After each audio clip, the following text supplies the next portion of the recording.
কক্সবাজারে গিয়েছেন অথচ লইট্টা ফ্রাই খাননি, তাহলে আপনি মনে করবেন আপনি কক্সবাজারের সবচেয়ে বিশেষ খাবারটি এখন পর্যন্ত খেতে পারেননি। কিন্তু চিন্তার কোনোই কারণ নেই। আজকে আমি নিয়ে এসেছি কিভাবে বাসায় বসে আপনি কক্সবাজারের লইট্টা ফ্রাইয়ের স্বাদ নিতে পারেন সেই রেসিপিটি নিয়েই। আসসালামু আলাইকুম, ওয়েলকাম টু আম্মুর রসুই ঘর। আজকে আপনাদেরকে দেখাবো কক্সবাজারের বিখ্যাত লইট্টা ফ্রাই রেসিপি। তাহলে চলুন দেখে নেই কীভাবে তৈরি করব।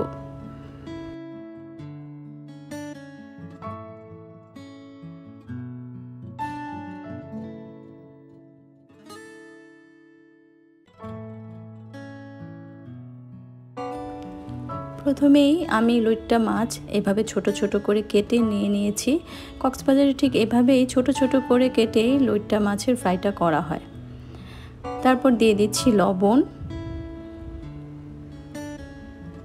দিয়ে দিচ্ছি আদা রসুনের বাটা। এই মাছ এখন মোটামুটি সব মাছের বাজারেই কম বেশি পাওয়া যায়, আপনি একটু খোঁজ করলেই পেয়ে যাবেন। তারপরে দিয়ে দিচ্ছি লেবুর রস। লেবুর রস খুব ভালো করে চিপে বেশি করে দিয়ে দিতে হবে। এখন সব কিছু একসাথে খুব ভালো করে মাছটার সাথে মাখিয়ে নিতে হবে। মাখিয়ে মাছটাকে আমি 30 মিনিটের জন্য ম্যারিনেট করব। তারপর আমি একটা বাটিতে নিয়ে নিচ্ছি ময়দা, চালের গুঁড়া, দিচ্ছি মরিচের গুঁড়া, ধনে গুঁড়া আর হলুদের গুঁড়া, দিচ্ছি লবণ এবং বেকিং পাউডার। তারপর সবগুলো গুঁড়া মশলার সাথে ময়দার মিশ্রণটা খুব ভালো করে এই ড্রাই অবস্থাতেই মাখিয়ে নেব। আমি ব্যাটার তৈরি করেও লইট্টা ফ্রাই করে দেখেছি, কিন্তু সেক্ষেত্রে আমার স্বাদটা পারফেক্ট লাগেনি। আপনি অবশ্যই এভাবেই ট্রাই করবেন, আমি ঠিক যেভাবে দেখাচ্ছি।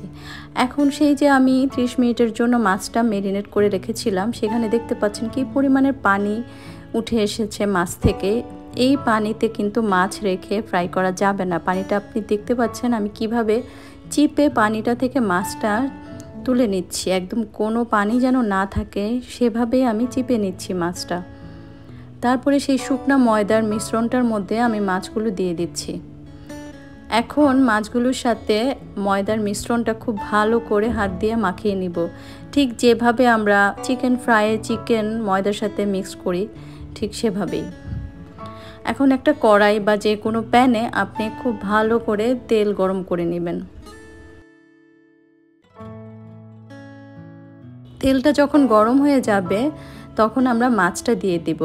মাছটা দিয়ে দিব গরম তেলে ঠিকই, কিন্তু খুব বেশি হাই হিটে কিন্তু মাছটা রাখবো না, তাহলে খুব তাড়াতাড়ি কালার চলে আসবে আর মাছটা কিন্তু ক্রিস্পি হবে না। তাই মিডিয়াম টু লো আঁচে মাছটা খুব সুন্দর করে ফ্রাই করতে হবে, যাতে খুব ভেতরে খুব সফট থাকে মাছটা আর বাইরে থেকে একদম মুচমুচে হয়।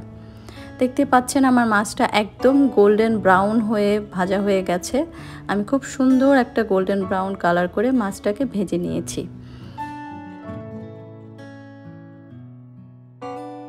ব্যাস হয়ে গেল আমার লইট্টা ফ্রাই। দেখলেন তো কত ঝটপট, কত সিম্পল একটা রেসিপি, অথচ এই খাবারটা খেতে এত মজা। আপনি যদি লইট্টা ফ্রাই বাসায় তৈরি করে না খান, আপনি কখনোই বুঝবেন না এত সিম্পল রেসিপি এত মজাদার হতে পারে। তাহলে আপনারা বাসায় অবশ্যই এই রেসিপিটি ট্রাই করবেন এবং আমাকে জানাবেন আপনাদের কেমন লাগলো বাসায় তৈরি করা লইট্টা ফ্রাই। আজকের মতো বিদায় নিচ্ছি, সবাই ভালো থাকবেন, আল্লাহ হাফেজ।